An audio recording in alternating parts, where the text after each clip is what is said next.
هڅې پیل د جوړېدو دا وطن د رغېدو بیا آباد بکړي هیواد مټین غښتې دی بچو بیا آباد بکړي هیواد مټین غښتې دی. د پوهنې وزارت او ازموینو ملي ادارې ترمنځ د یاد وزارت اړوندو خالي بستونو ډکولو لپاره د ازموینو اخیستلو په موخه د دوه اړخیزو همکاریو هوکړلیک لاسلیک شو.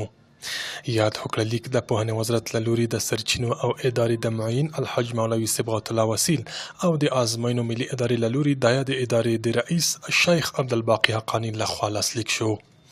په پایل کې د ازموینو ملي ادارې رئیس د یاد هوکړلیک په محتوا خبرې وکړې او د دغه هوکړلیک اساسي موخه یې په ادارو کې د مسلکي او معیاري کادرونو ګمارل وبلل چې د یو شفاف او کامیاب ازموینې په توسط باندې د خدماتو ته خلق معرفي شي.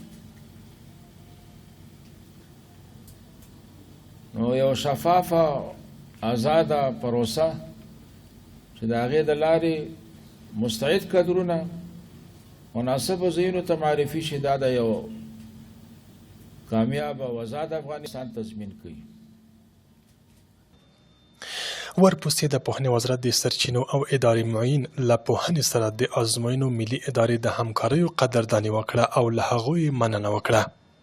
همدارنګه نوموړي څرګنده کړه چې په تېرو څو لسیزو کې د هیواد پوهنیز نظام سخت زیانونه لیدلي دي او دوی ژمن دي چې د هیواد بچیان لپاره یو متوازن، معیاري او په خپلو پښو ولاړ ښوونیز نظام رامنځته کړي.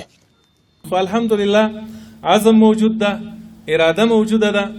اسلامي امارت چې راغلی ده د پوهنې وزارت دا دویم ځل ده چې د معلمینو او د ښوونکو بستونه هغه اعلان ته سپاري او د ازموینو د ملي ادارې له هغوی سره یو هوکړلیک کوي چې دا الحمدلله یو لویه لاسته راوړنه ده د معارف د نظام لپاره، د هغې د تقویې لپاره، د ملاتړ لپاره.